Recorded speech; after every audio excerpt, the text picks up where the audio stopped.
Situé en bordure de la mer orientale, le Vietnam connaît de formidables opportunités d'échanges commerciaux, de développement socio-économique, mais aussi autant de défis importants à l'œuvre de défense de la souveraineté nationale en mer.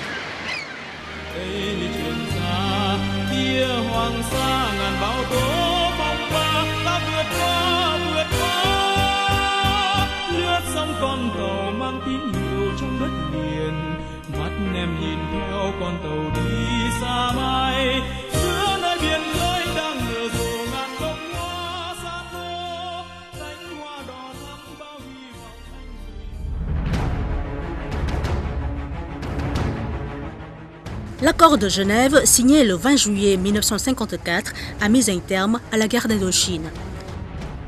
L'article 1 stipule que la rivière de Ben Hai au 17e parallèle sera la ligne de démarcation militaire provisoire. Cette dernière est également prolongée dans les eaux territoriales par un trait perpendiculaire au tracé général de la côte au terme de l'article 4 du dit accord. L'article 14, pour sa part, stipule qu'en attendant les élections générales qui réaliseront l'unité du Vietnam, la République démocratique du Vietnam prend le contrôle de la partie au nord du 17e parallèle, alors que l'administration civile de la partie au sud est assurée par les forces de l'Union française.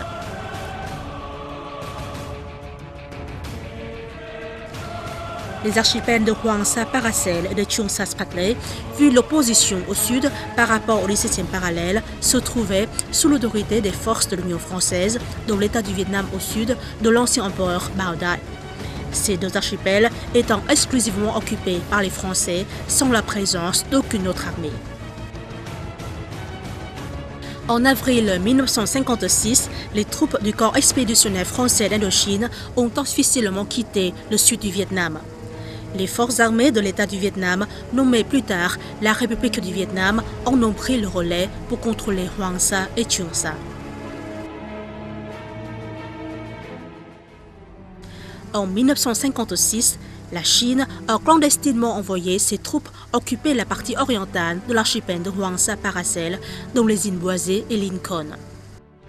Dans la même période, les troupes de Taïwan ont pour leur part occupé de manière illégale l'île Ituaba, la plus grande parmi les îles de Cheung Sa Spratley. Cependant, sur le plan juridique, ces actes d'occupation de la Chine et de Taïwan n'engendrent pas la souveraineté car les archipels de Hoang Sa Paracel et de Cheung Sa Spratley étaient déjà vietnamiens.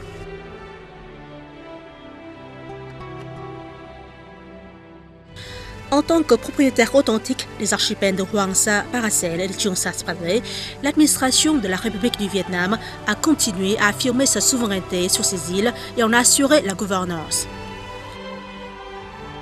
À l'époque, il existait sur l'île Battle des maisons d'habitation, une base militaire, une station météorologique, un phare relevant du système international, le temple de la déesse, un appartement ou une stèle de souveraineté du Vietnam.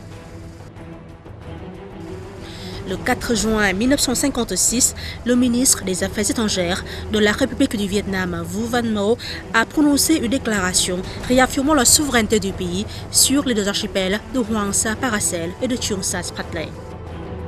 Après avoir occupé les îles principales à l'ouest de l'archipel de Hoang Sa Paracel, le 22 août 1956, les troupes de la République du Vietnam ont débarqué sur les îles principales de l'archipel de Cheung Sa Spratley. Ils y ont érigé des poteaux en pierre attestant de la souveraineté nationale et hissé des drapeaux.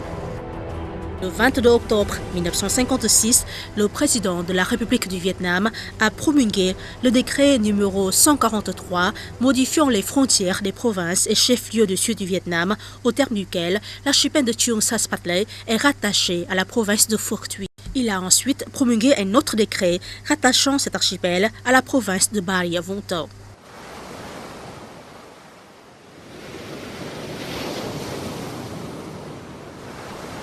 Le 21 février 1959, des soldats chinois déguisés en pêcheurs ont clandestinement débarqué sur les îles Robert, Drummond et Duken en vue d'occuper le groupe des îles occidentales de l'archipel de Hoang Sa Paracel. Mais ce complot a été tenu en échec par les forces militaires de la République du Vietnam qui ont alors arrêté 82 faux pêcheurs et 5 bateaux de pêche armés chinois, lesquels ont ensuite été détenus à Da Nang avant d'être remis à la Chine.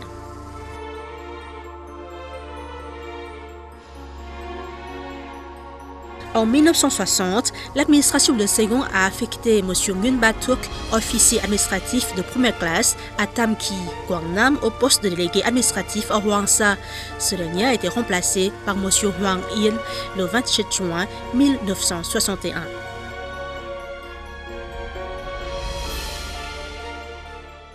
Le 13 juillet 1961, le président de la République du Vietnam a signé le décret numéro 174 plaçant l'archipel de Hoang Sa, relevant alors de la province de Thu Thien, sous l'administration de la province de Quảng Nam, créant une unité administrative au niveau communal nommée Dinh Hai. La commune de Dinh Hai relève du district de Hoa Vang et est sous l'autorité d'un délégué d'administration.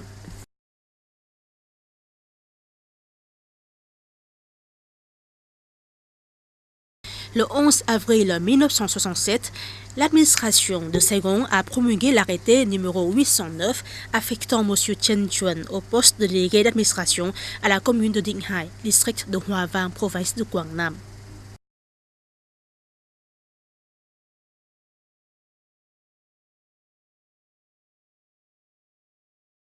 Le 6 septembre 1973, le ministre de l'Intérieur de l'administration de Saigon a signé l'arrêté numéro 420 rattachant l'archipel de Cheung Sa Spratley à la commune de Phuoc Hai, district de Det Do, province de Phuoc Tuy.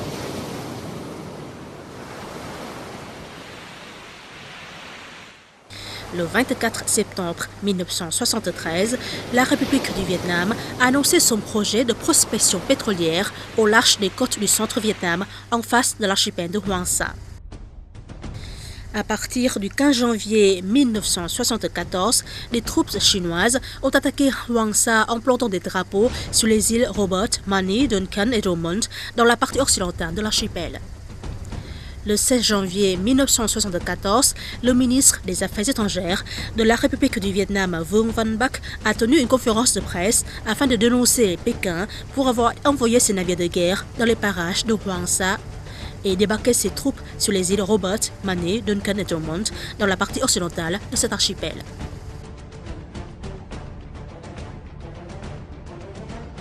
Du 17 au 20 janvier 1974 a éclaté une bataille navale opposant les forces de la marine du Sud-Vietnam aux forces navales, aériennes et d'infanterie de la Chine. Vu le rapport des forces, les troupes du Sud-Vietnam ont perdu la bataille. La Chine a eu recours à la force pour s'emparer de tout l'archipel de Hoang Sa Paracel.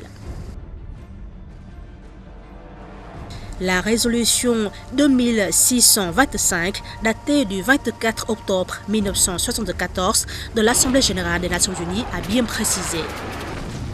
Le territoire de l'État ne peut faire l'objet d'une occupation militaire résultant de l'emploi de la force contrairement aux dispositions de la Charte.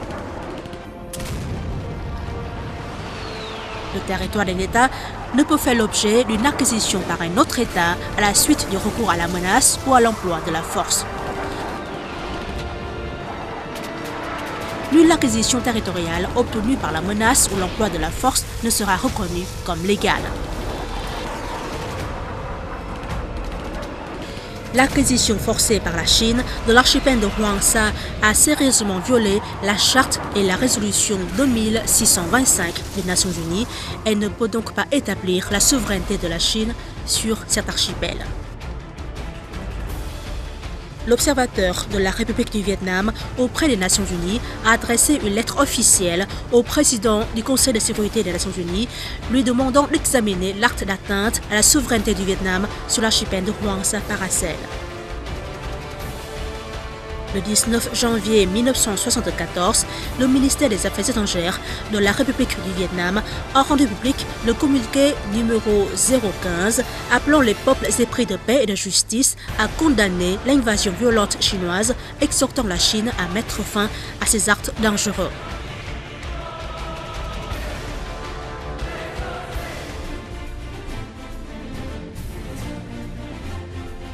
Par la suite, le 14 février 1974 a été publiée la proclamation du gouvernement de la République du Vietnam concernant sa souveraineté sur les îles au large de ses côtes.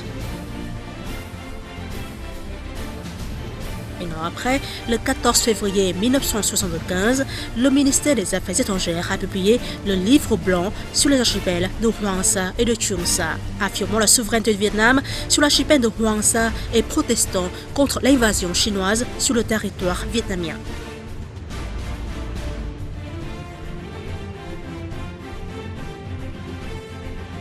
Le 26 janvier 1974, le gouvernement révolutionnaire provisoire de la République du Sud-Vietnam a déclaré sa position de 3 points, affirmant que la souveraineté et l'intégrité territoriale étaient des questions sacrées pour chaque peuple et réclamant un règlement pacifique des différents territoriaux dans l'esprit d'égalité et de respect mutuel. Sau cái hiệp định Paris về Việt Nam năm 73 thì chính phủ cách mạng lâm thời Cộng hòa miền Nam Việt Nam tiếp tục.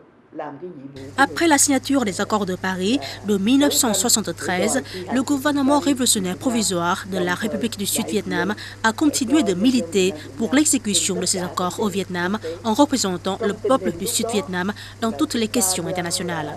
Dans ce contexte, nous avons mené une lutte très vive au Sud-Vietnam en mettant l'accent sur une position de 3 points comme suit.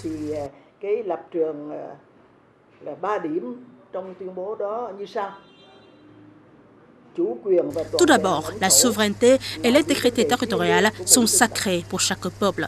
Deuxièmement, les différends historiques, souvent complexes, concernant les frontières entre pays voisins, méritent d'être réexaminés de manière scrupuleuse. Troisièmement, les pays concernés doivent examiner ces questions dans un esprit d'égalité, de respect mutuel, de voisinage amical. Il faut les régler par voie de négociation. Phải xem xét các vấn đề này trên tinh thần bình đẳng, tôn trọng lẫn nhau, láng giềng hữu nghị và giải quyết bằng biện pháp thương lượng. Depuis mai 1975, la Marine populaire du Vietnam a pris en charge le contrôle et la gestion de tout l'archipel de Trường Sa et d'autres îles en mer orientale. Le 5 juin 1976, le porte-parole du ministère des Affaires étrangères du gouvernement révolutionnaire provisoire de la République du Sud-Vietnam a réaffirmé la souveraineté vietnamienne sur les archipels de Hoàng Sa et de Trường Sa, ainsi que le droit du pays de défendre sa souveraineté.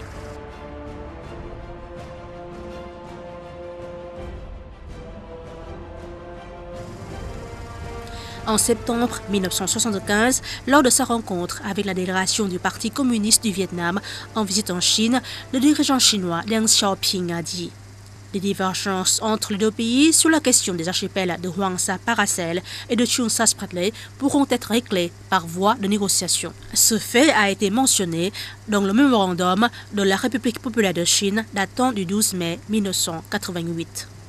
Le 2 juillet 1976, lors de sa première session, l'Assemblée nationale, 6e législature, a décidé de donner au pays une nouvelle appellation, la République socialiste du Vietnam. Conformément au droit international, la République socialiste du Vietnam, représentant d'un Vietnam unifié, hérite de la propriété des îles et archipels des administrations précédentes. Il a pour responsabilité de continuer à affirmer et défendre la souveraineté du pays sur les archipels de Hoàng Sa et de Trường Sa.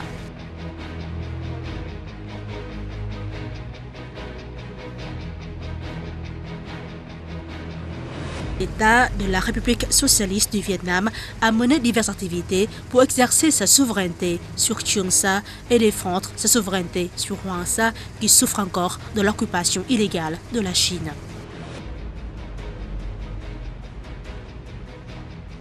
Sur le plan juridique, le Vietnam a promulgué un bon nombre de textes législatifs et réglementaires affirmant sa souveraineté sur Hoàng Sa et Trường Sa. Le gouvernement vietnamien a rendu publique la déclaration sur les zones maritimes du Vietnam en 1977, la déclaration sur la ligne de base à partir de laquelle sera mesurée la mer territoriale en 1982, l'Assemblée nationale a adopté la loi sur les frontières nationales en 2003 et la loi sur la mer du Vietnam en 2012. Le 23 juin 1994, l'Assemblée nationale a adopté une résolution sur la ratification de la Convention des Nations Unies sur le droit de la mer de 1982 en affirmant encore une fois la souveraineté du Vietnam sur les deux archipels de Hoàng Sa et Trường Sa. Les années 1979, 1981, 1984, 1988, le Vietnam a publié le livre blanc fournissant des preuves juridiques et historiques de sa souveraineté sur Hoàng Sa Paracel et Trường Sa Spratly. Sur le plan international, le Vietnam a également affirmé sans cesse sa souveraineté sur ses territoires lors des conférences régionales et internationales.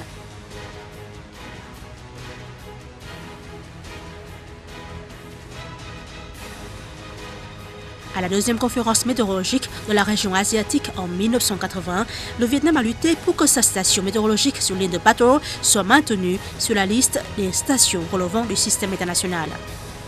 De plus, la conférence mondiale des radiocommunications en 1983 a accepté de reconsidérer la proposition du Vietnam de diffuser des émissions dans les espaces des Paracel et des Spratly. Pour mener à bien l'administration des deux archipels de Hoàng Sa et de Trường Sa, le Vietnam a promulgué bien des documents établissant les limites administratives de ces territoires.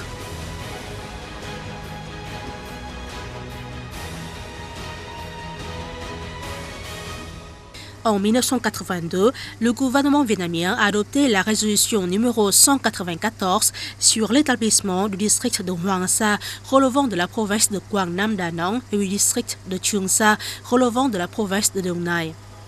En décembre 1982, l'Assemblée nationale de la 7e législature a approuvé une résolution annexant le district de Trường Sa à la province de Phu Khanh, actuellement province de Khánh Hòa. En novembre 1996, lors de sa 10e session, l'Assemblée nationale de la 9e législature a adopté une résolution rattachant le district de Hoàng Sa à la ville de Da Nang, relevant du pouvoir central. Depuis lors, les collectivités locales des deux districts de Hoàng Sa et de Trường Sa ont toujours pleinement exercé leurs fonctions.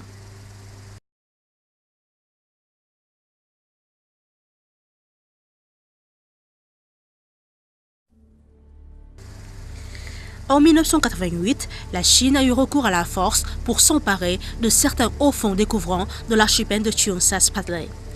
D'intenses préparatifs avaient été faits en 1987. La marine chinoise a successivement mené des exercices militaires au sud de la mer Orientale et à l'ouest du Pacifique.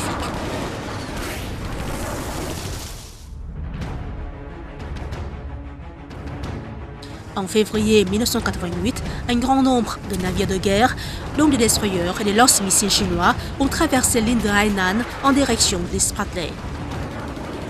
Pire, ont sans cesse défié les bateaux de transport vietnamiens dans les parages du Fiery Cross Reef et Quoten Reef en entravant leurs activités. Les soldats chinois y ont planté des drapeaux et envoyé fréquemment des navires de guerre défier et fait obstacle aux bateaux ravitailleurs du Vietnam en opération entre les îles placées sous le contrôle de la marine vietnamienne.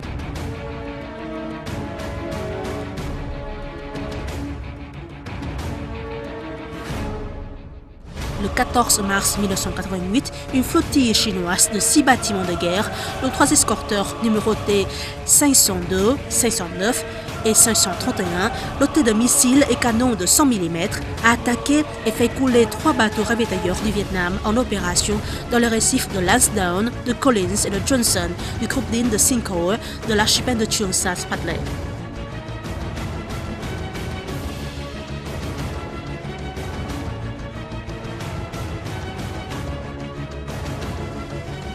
À l'issue de cette attaque, 64 cadres et soldats de la marine vietnamienne ainsi que 3 bateaux de transport gisent désormais au fond des eaux de leur patrie.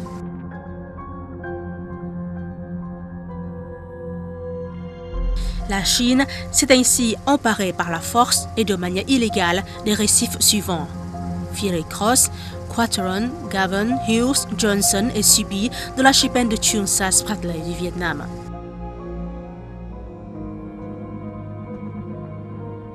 Les soldats de la marine de l'armée populaire du Vietnam ont vaillamment défendu le drapeau du Vietnam, symbole de la souveraineté nationale, jusqu'à leur dernier souffle.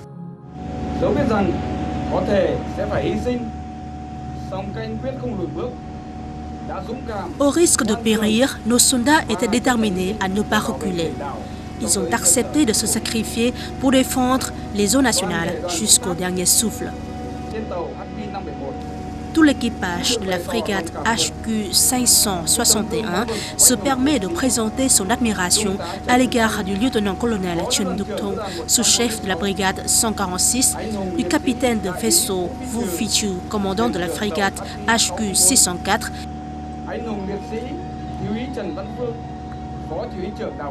du sous-lieutenant mort pour la patrie Chen Van-Phuong, sous-commandant de l'île Johnson, qui, en dépit des attaques ennemies, a su garder le sang-froid.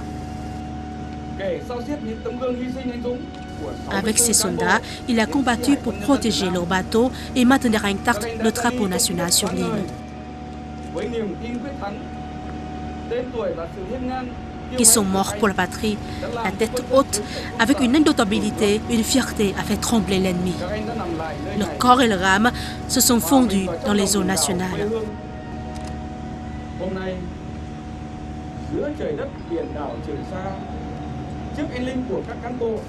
Aujourd'hui, à Cheung Sa, devant ce ciel, cette mer, cette terre, imprégnée de l'âme de tous ces héros retraités, avec tout notre respect, toute notre gratitude, nous nous engageons à être à la hauteur des aspirations et de la confiance des prédécesseurs. Nous nous consacrerons entièrement à la défense de la souveraineté maritime et insulaire du pays. Avec tous nos sentiments, notre admiration, notre gratitude et nos profondes émotions, nous nous permettons de faire des offrandes aux morts pour la patrie. Ils reposent en paix au sein de leur terre-mère et bénissent les générations actuelles et futures dans l'œuvre de défense des frontières maritimes et de l'archipel de Cheung Sa qui nous tient au cœur.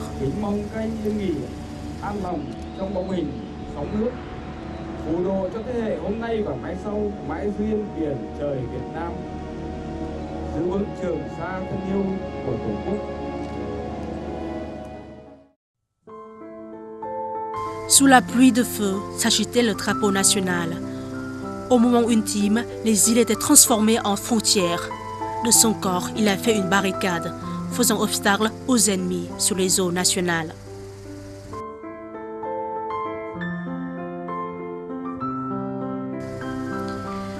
En 1988, le Vietnam a adressé de nombreuses notes diplomatiques à l'Organisation des Nations Unies afin de protester contre le recours à la force par la Chine pour s'emparer de certains récifs de l'archipel de Cheung Sa Spratley du Vietnam. D'autre part, avec la bonne volonté de régler les désaccords par la voie de négociations pacifiques, dans ses notes en date du 17 et du 26 mars 1988, le Vietnam a proposé à la Chine de négocier leur litige, mais cette dernière a refusé en poursuivant son occupation illégale de ces récifs.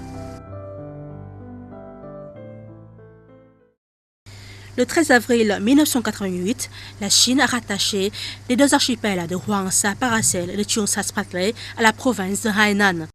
Le lendemain, le 14 avril 1988, le ministère des Affaires étrangères du Vietnam a contesté cet acte illégal. Le gouvernement vietnamien a mené de nombreuses actions concrètes pour exercer sa souveraineté en protestant catégoriquement contre les actes portant atteinte à sa souveraineté sur Hoàng Sa et Cheung Sa. Par différents moyens, remise de notes manifestant sa protestation, déclaration du porte-parole du ministère des Affaires étrangères.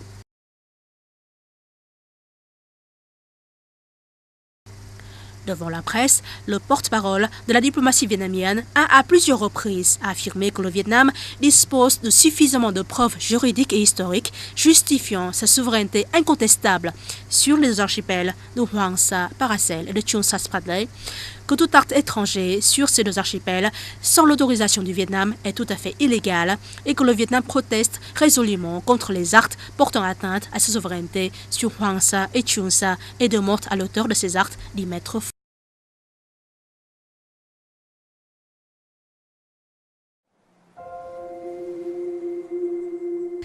Lors des négociations sino-vietnamiennes sur les frontières, à propos des questions maritimes, la délégation vietnamienne affirme toujours que les archipels de Hoàng Sa, Paracel et Cheung Sa Spratley relèvent de la souveraineté du Vietnam. Afin d'encourager et de motiver les soldats en mission sur les îles lointaines, les dirigeants du parti et de l'État leur rendent souvent visite pour leur donner du courage dans la protection des îles sacrées de la patrie.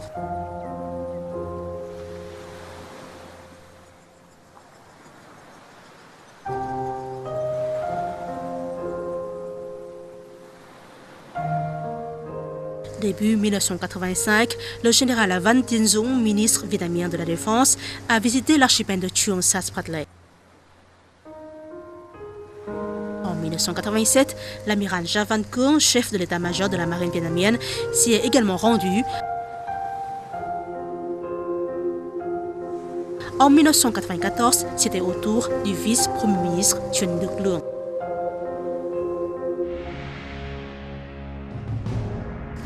Le 21 juin 2012, la Chine a rendu publique sa décision de créer ce qu'elle appelait ville de Sansha, qui inclut les deux archipels de Hoang Sa Paracel et de Chuon Sa Spratley, sur une superficie maritime de plus de 2 millions de kilomètres carrés. Ensuite, elle a mené une série d'actions en vue de fortifier la soi-disant ville de Sansha et le camp militaire sur l'archipel de Hoang Sa Paracel. Ces actes frauduleux constituent une violation grave de la souveraineté du Vietnam sur Hoang Sa et Chuon Sa, vont à l'encontre de la Charte des Nations Unies et des normes du droit international et sont contraires à l'esprit de la déclaration sur la conduite des parties en mer orientale DOC. Si nous examinons l'histoire de l'archipel des Paracels, nous constaterons que le Vietnam et la Chine prétendent chacun avoir plus d'avantages dans la revendication de la souveraineté sur ces îles. En fait, il ne s'agit pas de disputes en mer, mais de débats sur le droit international. Quand nous parlons du code de conduite ou de la déclaration sur la conduite des parties environnementales, COC et DOC, vous demandez quelle est la différence entre ces documents et s'ils sont juridiquement contraignants. Donc la question qui se pose est la suivante. En réalité, quels pays ont refusé de signer le COC ?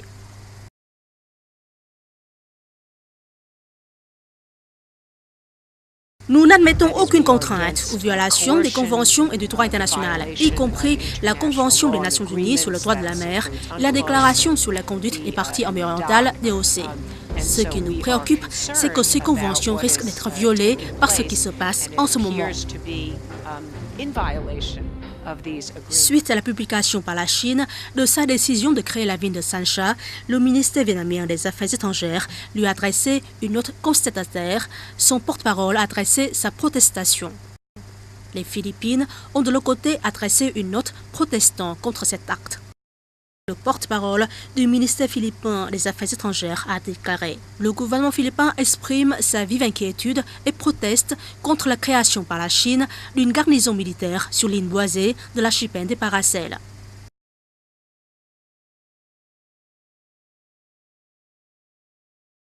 Dans sa déclaration du 3 août 2012, le porte-parole du département d'État américain s'est aussi opposé à la création par la Chine de la soi-disant ville de Sansha et d'une garnison militaire sur cette ville. Le Sénat américain avait pour sa part approuvé la résolution 524 sur la mer orientale et les parlementaires avaient vivement critiqué les agissements chinois concernant la soi-disant ville de Sansha.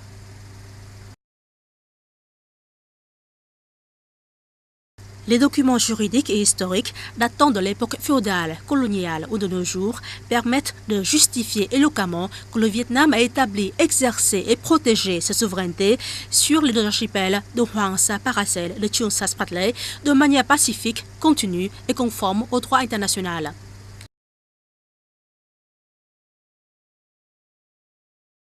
Le professeur Gillian Triggs, directrice du Centre de droit, Université de Sydney, Australie, connue pour ses travaux de recherche de longue haleine intitulés « Conflits frontaliers en mer orientale, questions juridiques internationales », a précisé. La position vietnamienne est plus pertinente. La Chine ne peut pas revendiquer sa souveraineté sur la base de l'occupation et le Vietnam a à plusieurs reprises protesté contre la Chine pour maintenir son titre issu des preuves historiques. Dans ce contexte, il est possible que le droit international reconnaisse au Vietnam plus de droits que la Chine pour ce qui est de la souveraineté sur l'archipel de Hoang Sa Paracel. En ce qui concerne l'archipel de Chuon Sa Spratley, le professeur Gillian Triggs a émis des observations suivantes. Grâce à la prise de possession et du contrôle datant de la colonisation française, le Vietnam semble avoir des revendications plus fortes sur l'archipel des Spratley par rapport à d'autres États. Il dispose de revendications séculaires à travers toute la dynastie annamite et a depuis 1956 occupé de nombreuses îles. Avec la bonne volonté d'un peuple pacifique, désireux de maintenir la paix et la stabilité environnementale, de promouvoir la prospérité régionale, le Vietnam est disposé à régler par voie pacifique des litiges avec les parties concernées sur la base du respect du droit international. Le 25 novembre 2011, à la deuxième session de l'Assemblée nationale, 13e législature du Vietnam, le Premier ministre de la République socialiste du Vietnam, Nguyen Tân Dung, a précisé la position du pays concernant le règlement des litiges liés aux archipels de Hoàng Sa Paracel et de Trường Sa Spratly.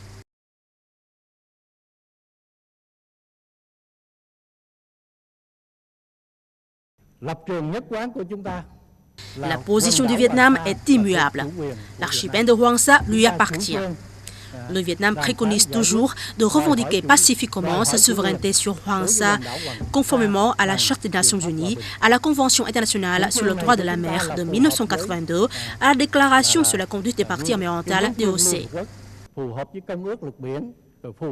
Pour ce qui est de l'archipel de Trường Sa, le Vietnam préconise d'appliquer à la lettre la Convention internationale sur le droit de la mer de 1982, la Déclaration sur la conduite des parties environnementales DOC,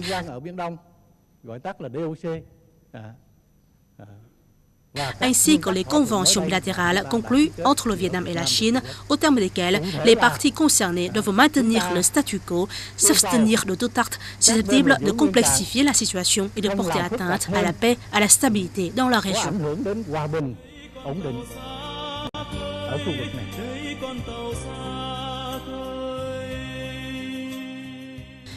Tout au long de l'histoire nationale, les États vietnamiens successifs ont mené des activités d'exploitation, de gouvernance et d'exercice de la souveraineté de manière pacifique et continue sur les deux archipels de Hoàng Sa Paracel et de Trường Sa Spratly.